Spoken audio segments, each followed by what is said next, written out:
السلام عليكم ورحمة الله وبركاته. يوهيال من رمول أجر جرت بجنا جانجرا تمرت كيسانويو وبلتي كينيا كان ولا لينجرو هذا شنيتي هذا ليراتي هذا الماشنيتي ربي الموسي لا قد سوفي أكمن بيكم سمونا كنا أبا منا يصير رك أبا ميتين كان اسم ميديا رتبوها جرتودا أنا يصير رامتي كدبتشود في هواس من كينيا كان رادبتشود في جلك برتي sababni isaa jechuun hawaasni keenya rakkoo inni qabu hawaasni keenya yoo rakkate illee rakkoo si baasa waan feetu illee boolesoo hojjeesseen garuu ammoo jechuudha hawaasni keenya yeroo rakkoo qofa qubool qaba dhugaa dubbachuu yeroo rakkoo qofa intalli kun jechuudha yeroo baay'ee rakkinni isiidha miidiyaa kanarratti kan dubbatamu jechuudha miidiyaa kanarra jaalatteeti miti isiin miidiyaa kanarra baatee boossuudhaaf akkam ta'a fala dhabdeeti malee jechuudha garuu hawaasni keenya jechuudha yeroo tokko namni yoo rakkata rakkoon keenya uummanni keenya rakkinna qabu rakkoon kun yeroo baay'ee deddeebi'u mul'atu hawaasni keenya yeroo ati rakkatte siif godha gaafa ati rakkoo san keessa baate mootii si arrabsa rakkoo uummata keenya kana gaafa ati rakkatte yoo dhukkubsate si yaalata yoo ati rakkatte rakkoo si baasa yoo ati waati si fuusisallee si heerumsiisallee bira darbee jechuudha garuu ati waan sayyoo irra darbite gaafa tokko bayeetti si arrabsa yaa obboleessa kee yaa obboleettiitii ati namaaf ka waa ka gootu jechuudha karabbii sitti kennee beekumsa kan keetirraa takka ayyuu qabeenya kan keetirraa waa namaa gootu rabbiif jecha godhi malee boru nama sa itti arrabsaaf jettee nama saniidhaaf waan hin godhin maalidhaaf carraa ati namni su argate si argachuu jira anillee argachuu jira rabbiin nu rakkisin keessaafuu biyya namaa keessatti nam hin rakkisin rabbi fayyaan sin rakkisin illee rabbi ilmaan kan keetiin illee sin rakkisin dhugaa dubbachuudhaaf hin jajjabaate jechuudha ilmooni waa hin beektu ilmoo akka dhukkubaate dhukkubni waan dhiisisin jette isin dhiisu abada haga guyyaa rabbii sirraa fideetin dhukkuba isa sirraa kaasu jechuudha beelli illee jechuus hin dhiisu beelli walii lama keessaafuu ilmoo yoo si beelofte ijoollee yoo si beelofte akkaafi gara si dhoowwiti jechuudha hin kenne hin beektu si waan ta'e waan nyaadhee malee beelee malee maa nyaadhaa sila rakkinni ku haati kiyya abbaan kiyya rakkoo keessa jirti waan isin si beektu hin jiru kanaaf obboleeyyan kiyya waroon isii jala deemtanii viidiyoo waraabbattanii miidiyaan keessan guddifattanillee anaan dabalatee jechuudha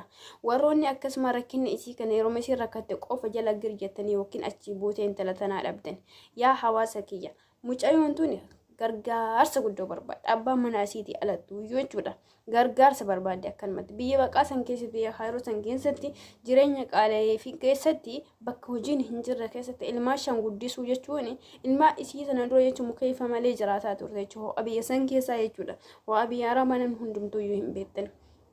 kanaaf hawaasa kiyya akka wallaalummaa kiyyaatitti akka waa hin beeknetti akka waa hin beekne takkatti hawaasa keenya hawaasni Oromoo namni rabbii waa harkisin kaa'e namni rabbiin hin danda'a barbee qabeenyi ati irraa hadha kennatu kun borsi fayyada qabeenya keetiifis barakaa kaa'e namni rabbii isin laafisee dandeetti waa kennuu qabaattan mucawwatan bira dhaabbadha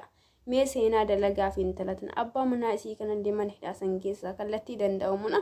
yoo danda'ame ta'e kallattii danda'amuna hidhaasan keessaa baasuudhaaf yaaladha kana ka godhu ijoollee kaayirootii fi ijoollee kaayiroo ala jiran jechuudha hojiidhaan ka dalagu ijoollee achi keessaati garuu ka maallaqaadhaan gargaarsadha intalatan bira dhaabbatee maatii kana bira dhaabbatee maatii kana walitti deebisu maallaqaadhaan anaaf si jechuudha kanaaf namni rabbii isin laafisee rabbii waa harka isin kaa'e waan qabdan irraa jechuudha waan biraa dhabdan du'aa kadhadhaa fi dhugaa rabbii fatanaan qormaanni walii lama jechuudha qormaanni biyya kan keetti qormaatamtuu fi biyya namaa keessa qormaatamtu waladda jechuudha ijoolleen kunni waa baay'ee barbaachisa ijoollee lafaa ol guddataa jiranidha ijoollee waa hin beeknedha ijoollee amma kana keessa yoo sagalee isii irratti jechuudha viidiyoo isiin kaleessa liivi seentee irratti ijoollee kiyya bira dhaanan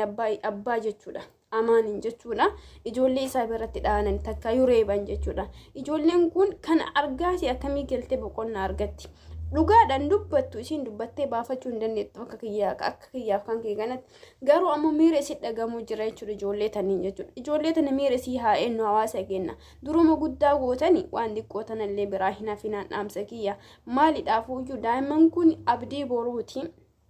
bakka kiyya bakka kan kee bu'anii ijoollee kana keessa doktora jira waa meeqa jira jechuun warra hawaasa kana karaa diiniitii fi karaa amantiitiidhaa fi karaa hawaasummaatiin illee ijoollee kana keessadha nama biyyatti san qabee deemuun jiraachuu danda'a. Kanaaf ijoollee kanarratti gufuu akka hin taane hawaasa keenya keessaaf warri waa namaa gootan akka deebi'ee namni biraa nama sanii waa hin goone isiin dabalatee jechuudha. Haadhuma tanaanuu dabalatee jechuudha akka namni biraa deebi'ee nama biraa hin gargaare hin godhina amaanaa rabbii isin taasam maaliidhaaf nama tokko hin gargaarte rabbuma kan keetiif gargaare yoo dandeetti gargaare illee yoo dadhabdi cadhisi du'aa'ee kadhuufi yoo du'aa'ee sanuyyuu hin danda'u jette afaan kan kee walirra deeffadhu cadhisi irra hawaasni biraa haa gargaaru silamaa nama meeqa kan oromoon taane nyaachisaa baatani dhugaa rabbi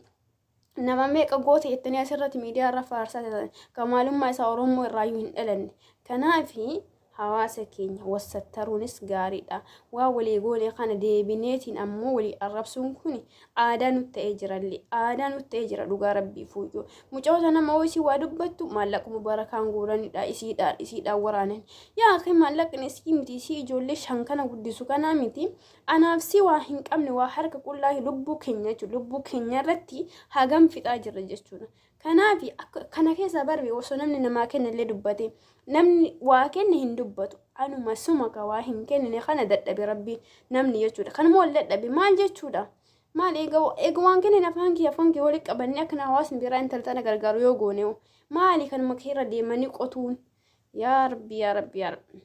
dhugaa rabbi wanni kun fokkisaadha obboleettii keenya kanallee abbaa manaa isiidhaa baasee fi inshaallah ijoollee isiitii walitti deebisee qalbii isii haa gammachiisu qormaatamu waan jiruudha qormaanni hunda keenyarra jira qormaan akkaadhaan walaa dhabu malee akkaataa isaa walaa dhabu malee ilma namaa kana ta'e chaalenjii hin dhabne hin jiru dhugaa rabbi waa baay'ee jira jireenya kana keessatti obsanii bira dabarsu ammoo gaariidha osoo kophaa taate hin obsita osoo kophaa kan kee taate beeloftullee homaa hin taatu deemteetiin jechuudha kafeeti dhagaa cabsitee nyaachuu dandeessa kophaa kan keetitti garuu inni ilmaaniin rakkataa jiru inni ilmoo ofiitiin rakkataa jiru baay'ee ulfaata sanuu ilmoo takkaa lamaa miti maashaallah tabaaraka rahman rabbi ilmoo keessa hundaa isin haa guddisuu warra ilmoo qabuun wallaahi jajjabaatti dhugaa rabbiif baay'ee jajjabaatti rabbi isaanii alaabsa rabbi waan dadhameen qabu addunyaa tanarraa fi saafiraa irraallee dandeettii isaatiin ijoollee kana rabbiin karaa ifii filatti harka caalutti rabbi isaan haa baasu sababa abbaan manaa kun qabame maaltu beeka yookiin rabbi sababa godhee waa wayii baasuu fi jira insha Allah rabbi ifatti isaan haa baasu hin jedha hawaasa kiyya yoo dandeetta waa godhaa fi yoo dadhabdan du'aa godhaa fi du'aa yoo hin dadhabne afaa irraa qabadha uzeetanii viidiyoo isaanii miidiyaan guddifatinaani dhugaa rabbii fuuyyuu anaan dabalatee rakkinni kun hunda keenya irra jira. Kanaaf rabbi isii haa birmatuu fi rabbi isii haa gargaaruun jedha nangama kiyyaani yoo balleesse ammoo dhiifama naaf godhaa isiniin jedha inshallah rabbi isin rakkisin duniyaa akhiratti illee keessaafuu biyya namaa keessa rabbi isin rakkisin ilmaa isin rakkisin ilmoo isin rakkisini fayyaa keessan isin rakkisini wanni kun ijoodha rabbi isii waliin haa jiraatu nagaan naa jiraadha yoo balleesse ammoo dhiifama isiniin jedha ummatee qashtii nagatti waraa bulaa.